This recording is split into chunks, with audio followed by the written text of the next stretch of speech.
Di tahun 1323, ada sebuah kapal dagang mengalami kecelakaan dalam perjalanan dari Tiongkok menuju Jepang, di mana kapal dagang tersebut membawa 20.000 lebih tembikar dan 8 juta koin.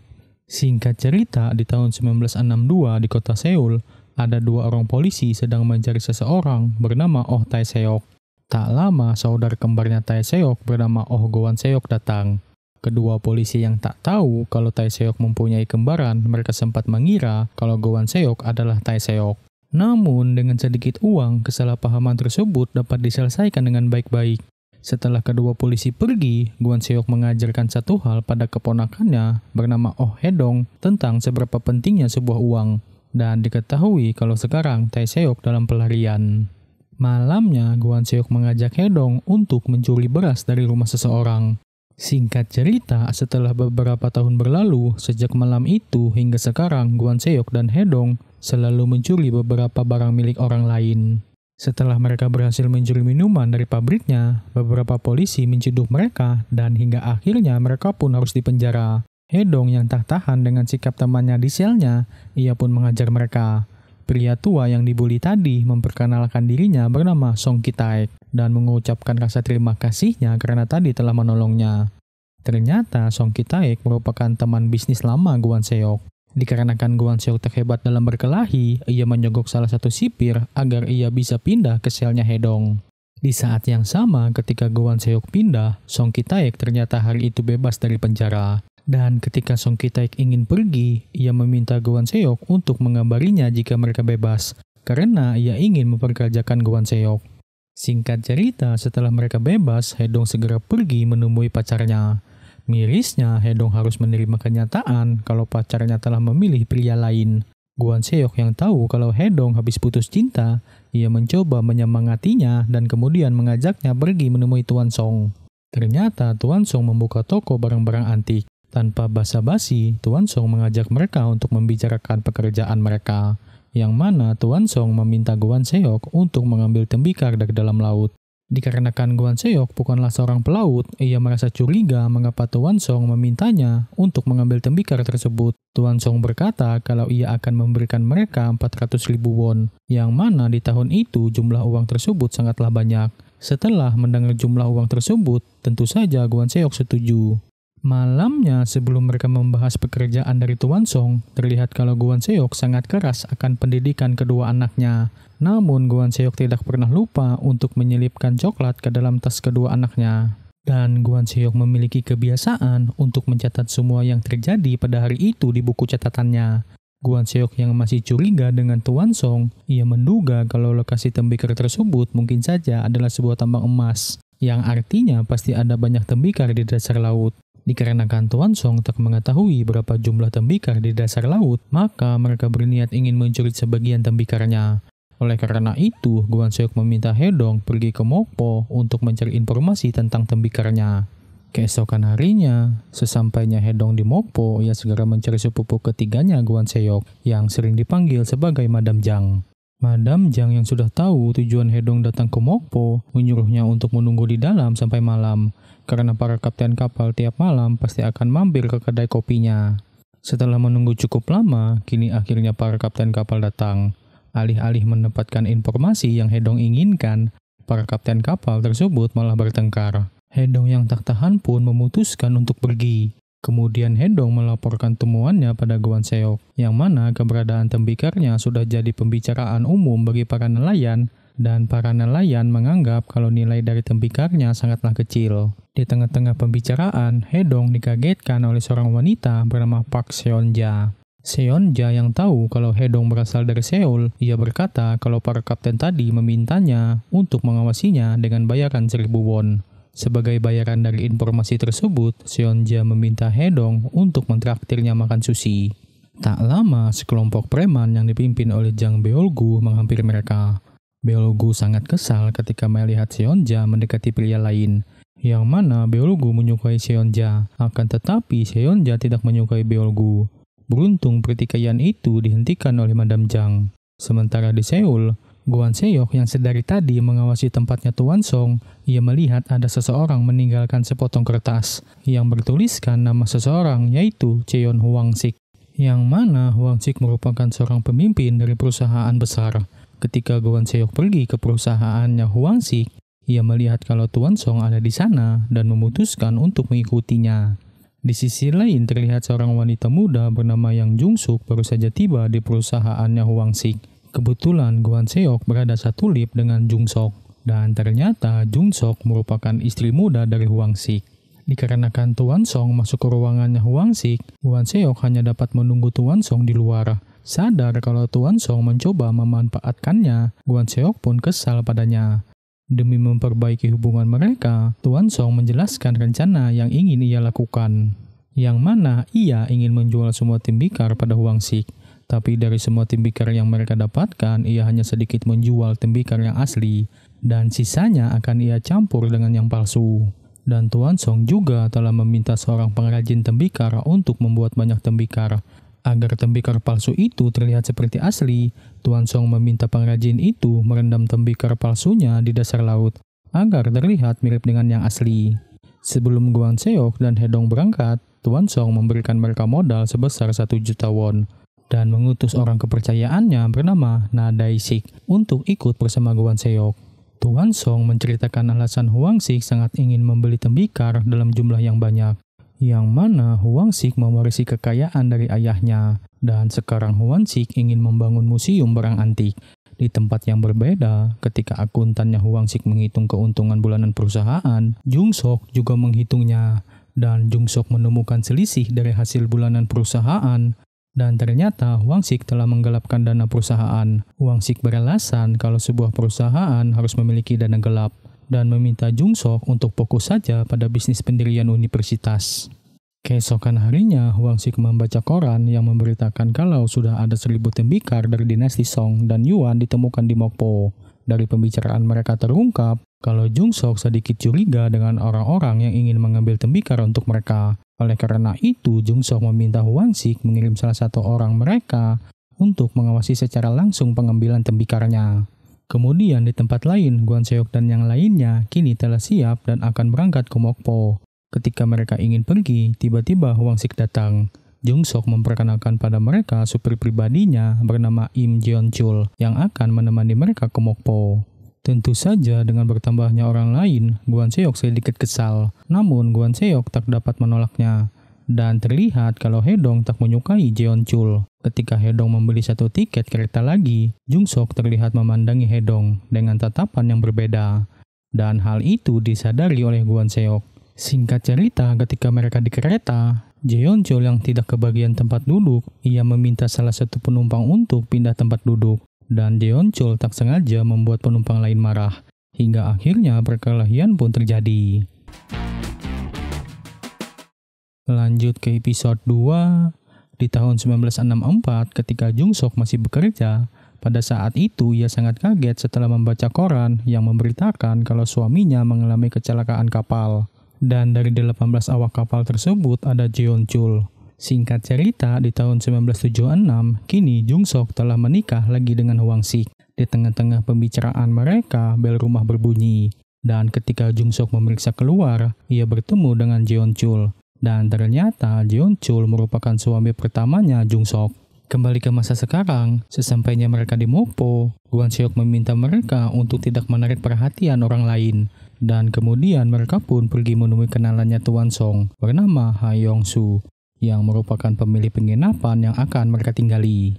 Ketika mereka bertemu dengan Yong-su mencoba menunjukkan kehebatannya dengan memperlihatkan bekas luka di tubuhnya. Kwon Seok yang tak takut meminta Jeon Chul untuk melepaskan pakaiannya. Tentu saja dengan banyaknya bekas luka di tubuh Jeon Chul, Yong-su mulai melemah dan takut dengan mereka. Kemudian Kwon Seok menanyakan bagaimana cerita penemuan pertama tembikarnya. Yong-su menceritakan kalau para nelayan tak sengaja menemukan tembikar yang tersangkut di jaring. Awalnya nelayan tersebut sangat takut ketika menemukan tembikarnya, karena dulu di Mokpo memiliki kepercayaan kalau seseorang meninggal, maka orang itu akan dikubur bersama tembikar. Dan nelayan yang menemukan tembikarnya, ia gunakan untuk wadah makanan hewan peliharaannya. Lalu suatu hari, adiknya yang merupakan seorang guru SD tak sengaja melihat tembikarnya dan merasa kalau itu adalah barang berharga. Ia pun melaporkannya ke Biro Kekayaan Budaya. Dan dari sinilah berita penemuan tembikar yang berasal dari dinasti Yuan. Setelah selesai mendapatkan informasi yang mereka butuhkan, sekarang mereka mengantri untuk menghubungi atasan mereka. Ketika Jeonchul ingin menelpon Hwangsik, ia meminta pada yang lainnya untuk memberikan sebuah privasi. Dan Hwangsik pun pergi. Jeonchul melaporkan kalau sampai sekarang semuanya masih baik-baik saja. Melihat kalau di sana masih ada Hedong, Jeonchul pun jadi kesal karena tadi ia sudah meminta sebuah privasi. Walaupun Hedong sudah menjelaskan kalau ia tak mendengar pembicaraannya, Jeonchul tetap tidak mempercayai perkataannya Hedong. Hingga akhirnya perdebatan mereka pun dihentikan oleh Seonja. Jeonchul yang tahu kalau Hedong pernah ke Mokpo, ia pun menanyakannya. Namun Hedong tak menjawab pertanyaannya dan lalu pergi begitu saja. Sesampainya Hedong dan Jeonchul, Yongsu mengajak mereka untuk pergi menemui kapten kapal yang akan mengantarkan mereka ke lokasi pengambilan tembikar. Dan kapten kapal itu bernama Huang Taishan. Dikarenakan lagi-lagi Jeonchul bertanya tentang masalah tadi, Hedong menjawab kalau ia pernah ke sini karena mantan pacarnya tinggal di Mokpo. Dan saat Hedong sedang galau, ia bertemu dengan Seonja di kedai kopi. Tentu saja itu hanyalah cerita yang Hedong buat. Mendengar cerita Hedong, Jeonchul menasehatinya agar tidak jatuh cinta lagi ketika baru putus cinta. Sedangkan di sebelah, berdasarkan informasi, Taishan menjelaskan kalau area pengambilan tembikar memiliki kedalaman lebih dari 20 meter. Dengan kedalaman tersebut, arus laut sangatlah kencang. Ditambah air laut di sana tidaklah jernih yang mengakibatkan mereka tak dapat dengan mudah melihat di kedalaman air. Di tengah-tengah pembicaraan, tiba-tiba kelompoknya Beolgo datang. Beolgo yang melihat kalau ada Hedong di sana, ia pun kembali mengganggunya. Beolgo yang terus-menerus mengganggunya, tentu saja Hedong ingin menghajarnya. Tapi Gwanseok menatapnya dan meminta untuk tidak membuat masalah. Dengan terpaksa Hedong menahan emosinya. Di tengah-tengah itu, bawahannya Beolgo bernama Pilman menemukan pisau lipat di kakinya Jeonchul. Daesik yang sudah tak tahan lagi, ia mengajak kelompoknya Beolgo untuk menyelesaikan masalah ini di luar. Dengan kemampuan tinjunya, Daesik sangat ingin menghajar Beolgo. Namun dikarenakan Beolgo memegang pisau, Daesik memutuskan untuk menghajarnya menggunakan besi. Namun tiba-tiba kepala polisi datang dan menawarkan pekerjaan pada Beolgo. Beolgo meminta kepala polisi untuk pergi terlebih dahulu karena dirinya masih ada urusan. Setelah kepala polisi pergi, kini mereka ingin melanjutkan perkelahiannya. Dan lagi-lagi perkelahian itu dihentikan oleh polisi lain bernama Sim Honggi yang sedang berpatroli. Honggi yang kenal betul dengan sifatnya Beolgo menduga kalau lagi-lagi Beolgo ingin membuat onar. Dan Honggi menyuruh kelompoknya Beolgo untuk segera pergi. Jika tidak, maka ia akan menangkap kelompoknya Beolgo. Dikarenakan biaya yang diminta oleh Taishan sangatlah besar, Gwanseok kembali menghubungi Tuan Song dan meminta uang tambahan untuk operasi pengambilan tembikarnya.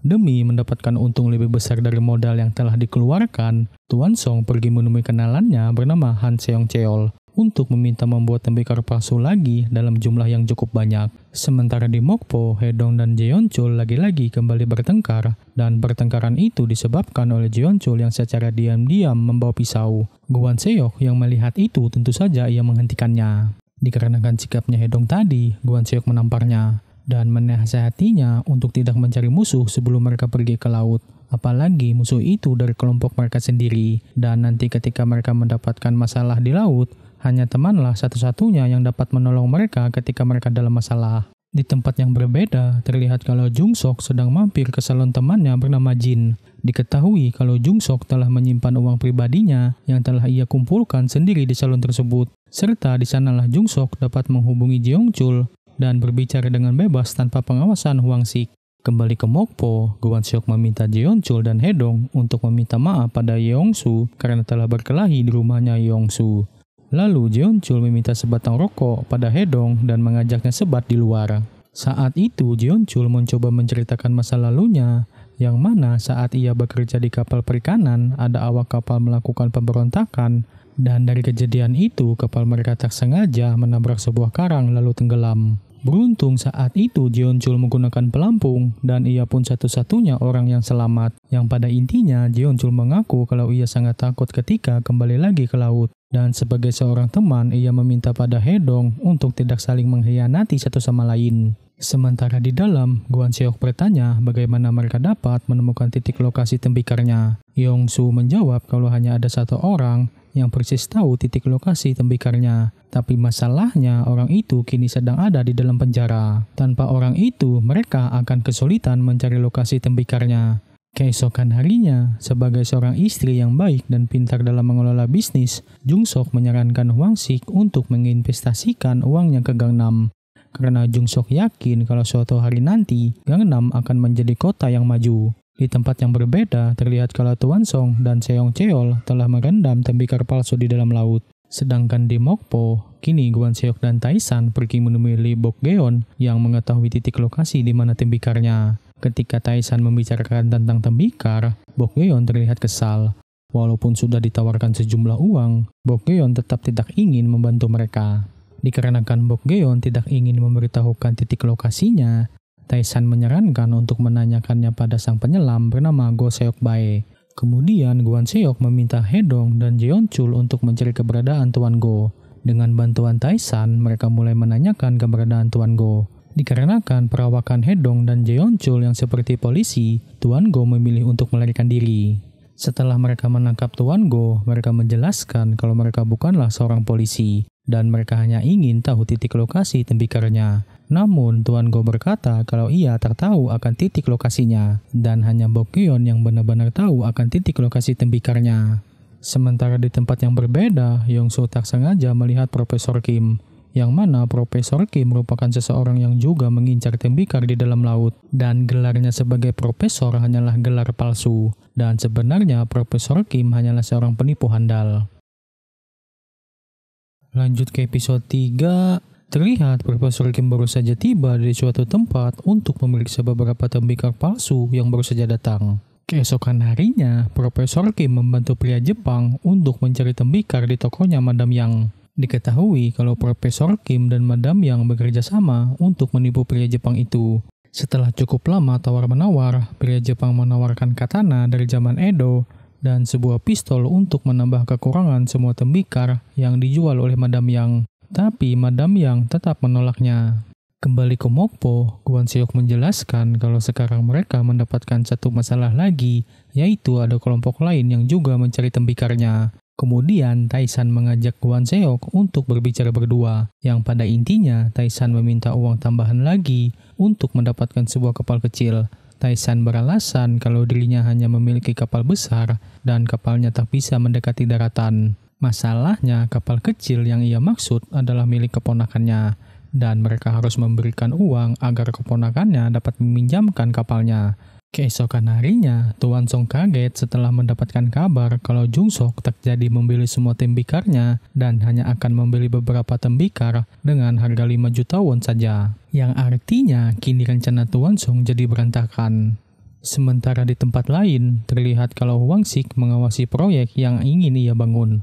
Yang mana Hwang Sik ingin membangun kawasan universitas dan museum. Tak lama Tuan Song tiba di sana. Tujuan Tuan Song ke sana hanya ingin membahas masalah tembikarnya. Walaupun sudah mendengar penjelasan dari Tuan Song, Hwang Sik tetap hanya ingin membeli dengan jumlah maksimum 5 juta won. Tuan Song yang kesal akan Hwang Sik meminta saran pada Seong Cheol bagaimana cara mereka menyelesaikan masalah ini. Karena mereka telah mengeluarkan modal yang banyak untuk membuat tembikar palsu agar semua tembikar dibeli oleh Hwang Sik.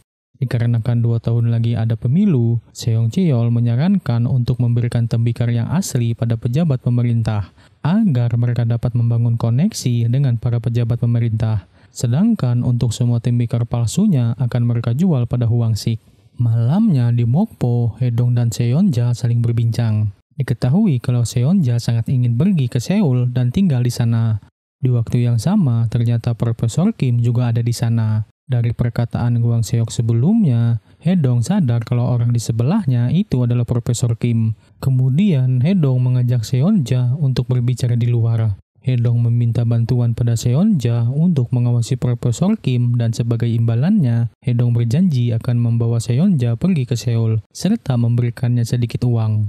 Di tempat lain, Guan Seok menghubungi Tuan Song dan meminta dana tambahan pada Tuan Song. Namun karena sekarang Huang Xi hanya ingin membeli tembikar dengan total 5 juta won saja, Tuan Song tak dapat mengirimkan mereka dana tambahan lagi. Wan Seok yang sadar kalau semua ini perbuatannya Jung Sok, Wan Seok meminta Tuan Song untuk menyiapkan tembikar yang bagus. Karena Wan Seok memiliki rencana untuk membujuk Jung Sok. Ketika Wan Seok pulang, ia bertemu dengan Hedong dan meminta Hedong pulang sebentar ke Seoul untuk mengambil tembikar dari Tuan Song dan mengantarkan tembikarnya pada Jung Sok sebagai hadiah.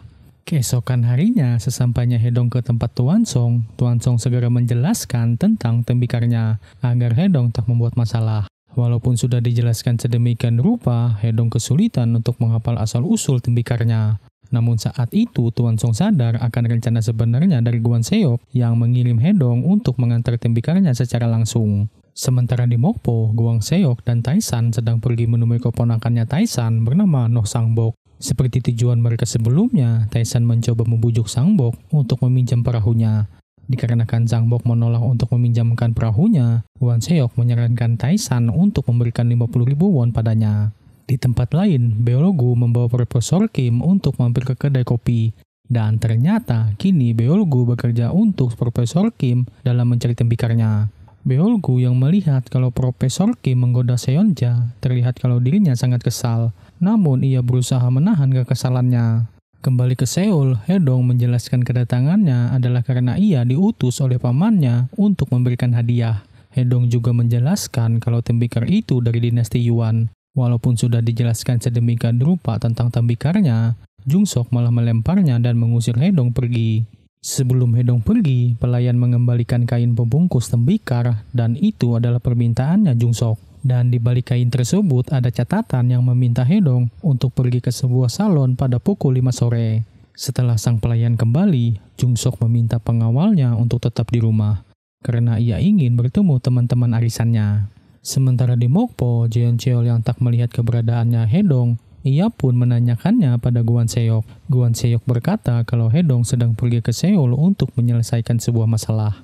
Kembali ke Hedong, kini ia mampir ke salon yang dimaksud oleh Jung Sok.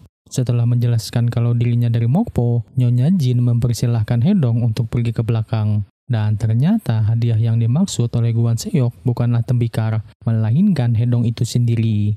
Hedong yang tak tahu apa-apa pun jadi kebingungan dengan situasinya sekarang. Namun dikarenakan ia harus menyelesaikan masalahnya, Hedong pun melakukan hubungan dewasa dengan Jung Sok.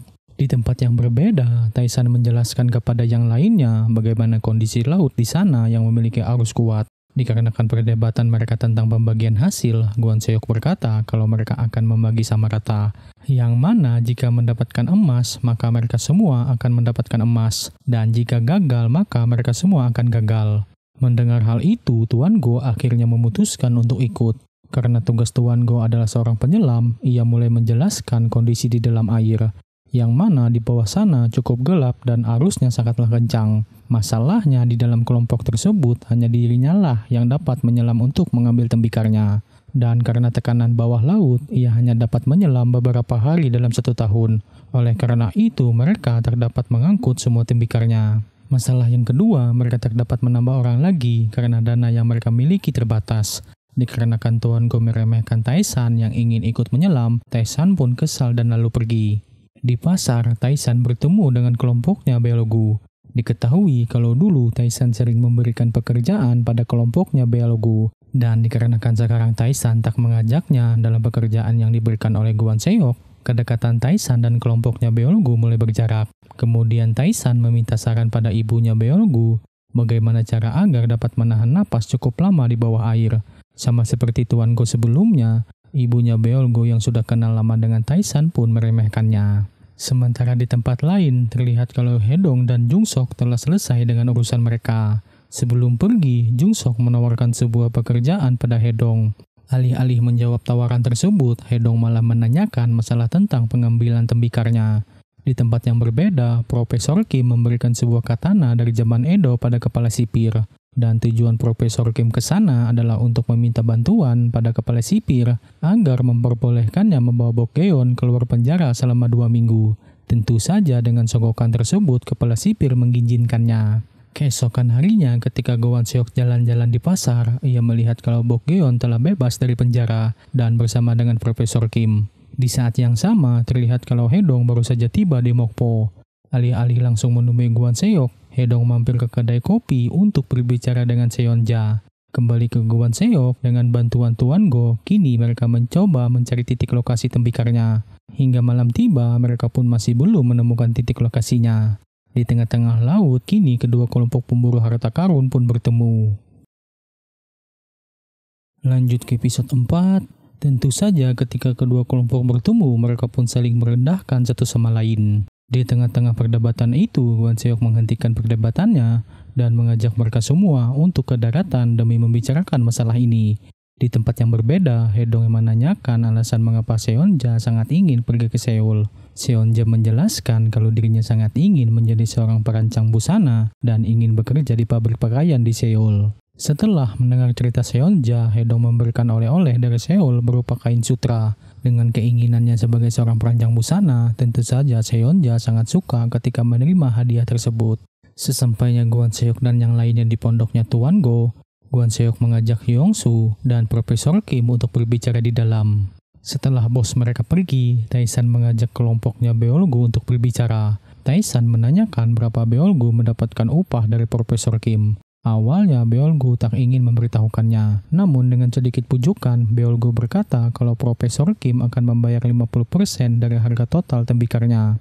Sedangkan di dalam, Guan Seok menyarankan untuk membagi jadwal pengambilan tembikar. Dengan adanya Bok Geon di kelompoknya Profesor Kim, tentu saja Profesor Kim menolaknya, karena ia tahu kalau kelompoknya Guan Seok belum mengetahui titik lokasinya. Tak menyerah begitu saja, Guan Seok berkata kalau sekarang mereka telah memiliki pembelinya dan mereka dapat membagi rata jika semua tembikarnya terjual.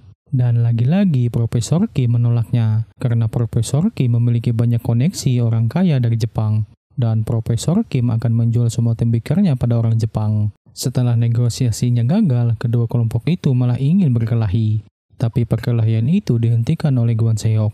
Tak menyerah begitu saja, Guan Seok kini mencoba membujuk Bok Geon untuk masuk ke kelompoknya, dan lagi-lagi usahanya itu gagal. Sementara di Seoul, Jung Sok teringat akan momen kebersamaannya dengan Hedong. Keesokan harinya, Hedong dibangunkan oleh Seonja. Hedong pun bingung mengapa ia ada di sana.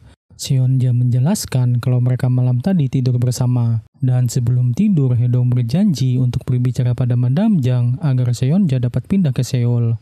Dan juga Seonja berkata kalau malam tadi mereka bercinta. Dikarenakan Hedong malam tadi mabuk, ia pun tak mengingatnya dan lalu pergi untuk menyusul pamannya. Sekembalinya Hedong di penginapan, ia tidak menemukan pamannya. Dan istrinya Yeong-soo berkata kalau pamannya telah berangkat kemarin sore. Dan jadwal keberangkatan kapal ke Jeongdo hanya tersisa sore nanti.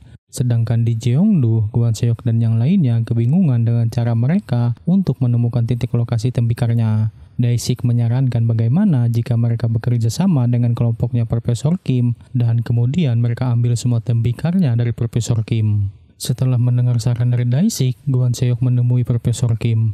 Di dalam, Guan Seok menjelaskan sebelum mereka ke Mokpo, mereka telah menenggelamkan tembikar dengan jumlah banyak.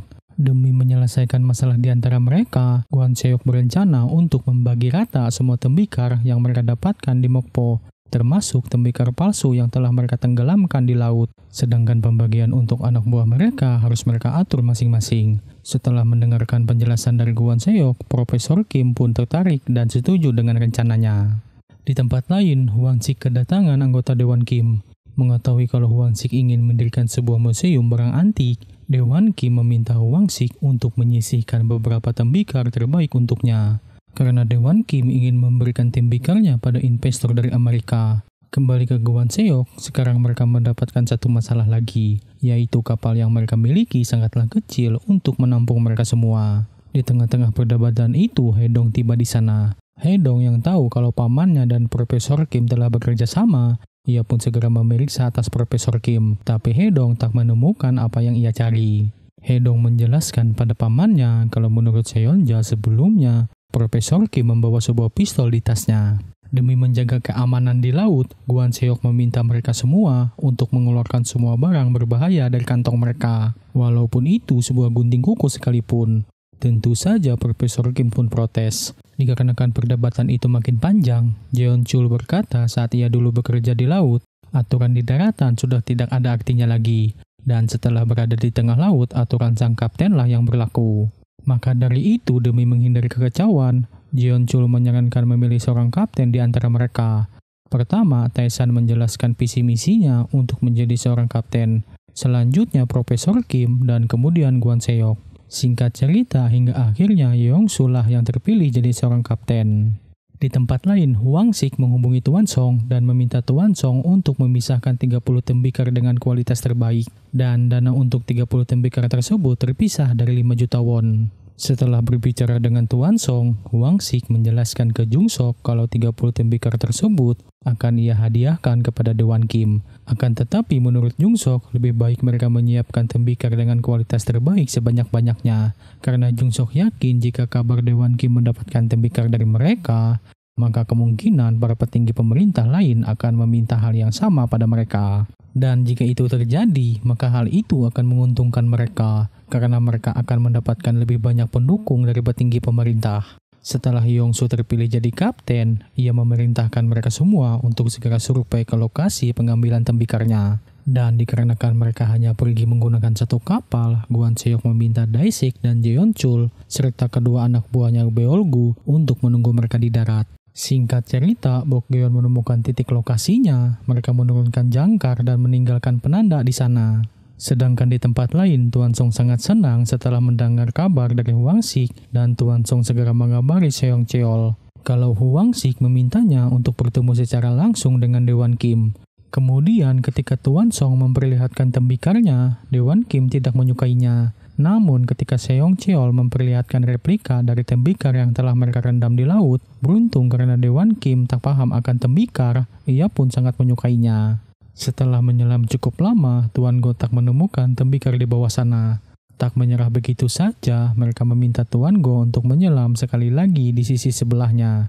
Setelah cukup lama menunggu di atas kapal, mereka sangat senang ketika Tuan Go kembali ke atas dengan membawa tembikar yang mereka cari.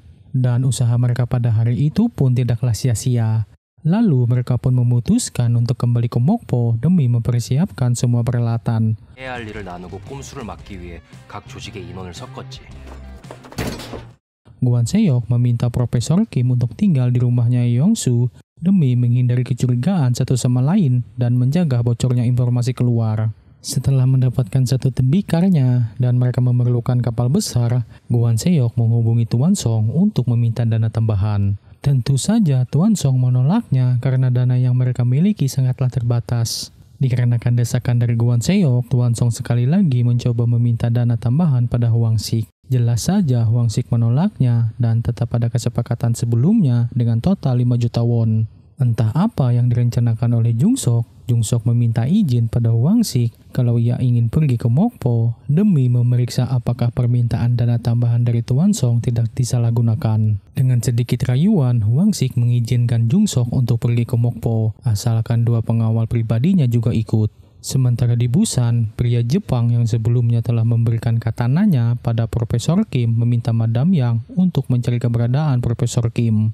Awalnya Madam Yang tidak ingin ikut campur, tapi ketika pria Jepang mengancam ingin menghancurkan semua tembikar di sana, dengan terpaksa Madam Yang mengiyakannya. Setelah pria Jepang pergi, Madam Yang meminta putranya bernama Deoksan untuk mencari keberadaan Profesor Kim di Mokpo. Di tempat yang berbeda, kini Kwon Se-hyuk dan yang lainnya mulai memperbaiki jaring yang akan mereka gunakan untuk mengangkut tembikarnya. Di tengah-tengah itu, Kwon Se-hyuk mendapatkan kabar kalau Jung Sok besok akan menyusul mereka ke Mokpo. Singkat cerita, keesokan harinya, Jung Sok telah sampai di Mokpo dan ternyata Deoksan juga telah sampai di Mokpo. Ketika Kwon Se-hyuk dan Jung Sok ingin pergi, Deoksan meminjam korek pada kedua pengawalnya Jung Sok. Dikarenakan Deoksan yang tak tahu terima kasih setelah meminjam korek, salah satu pengawalnya Jung Sok pun marah.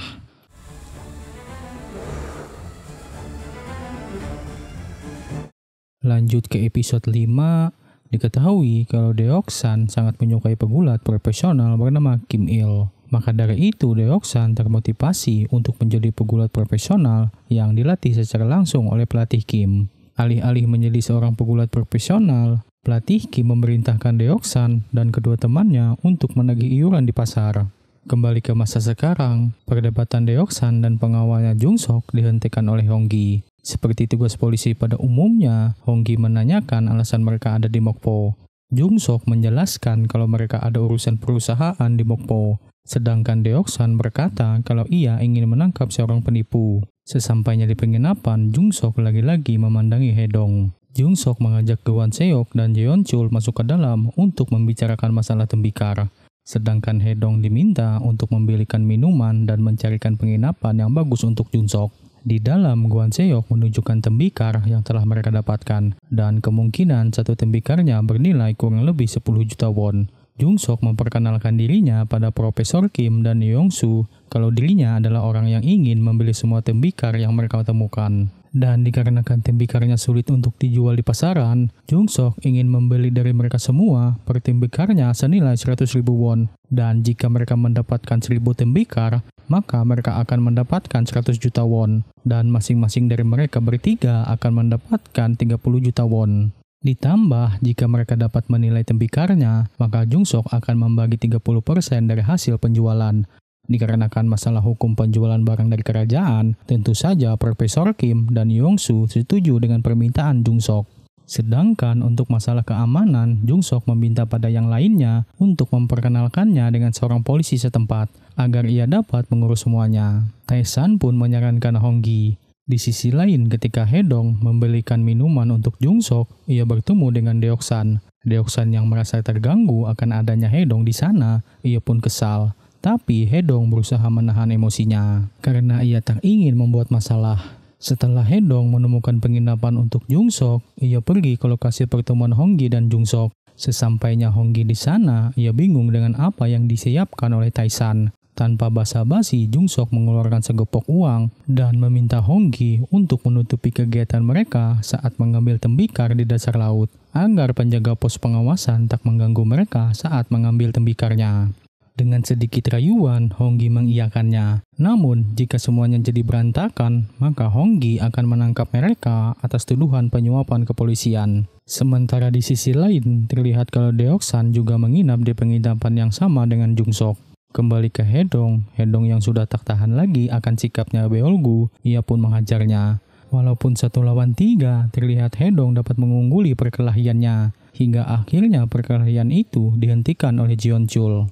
Singkat cerita, Hedong mengantarkan Jung-sok ke penginapannya. Setelah mengantar Jung-sok, Hedong pun kembali menemui Gwon Seok. Ketika Gwon Seok meminta Hedong untuk membuat nyaman Jung-sok, Jeon-chul mulai mencurigainya dan memutuskan untuk kembali ke penginapan Jung-sok. Dikarenakan tidak ada jawaban dari Jung-sok, ditambah Deoksan yang kesal karena tidurnya terganggu, Jeon-chul pun pergi. Jung-sok yang sedang jalan-jalan tanpa sengaja ia melihat Hedong di sana dan ia pun mengikutinya. Karena permintaan Gwon Seok sebelumnya, Hedong pergi memesan kopi untuk memberikan pada Jung-sok. Hedong yang masih saja kepikiran akan kejadian sebelumnya, Seonja berkata setelah kejadian malam itu ia merasa mual dan kemungkinan dirinya sekarang sedang hamil. Ternyata percakapan itu didengar oleh Jung-sok di luar. Ketika Hedong mengantarkan kopinya pada Jung-sok, Deoksan yang masih belum tidur sedikit meledek Hedong, hingga membuat kedua pengawalnya Jung-sok keluar. Ketika Deoksan menghina Jung-sok, kedua pengawalnya Jung-sok pun menghajarnya, dan perkelahian pun terjadi.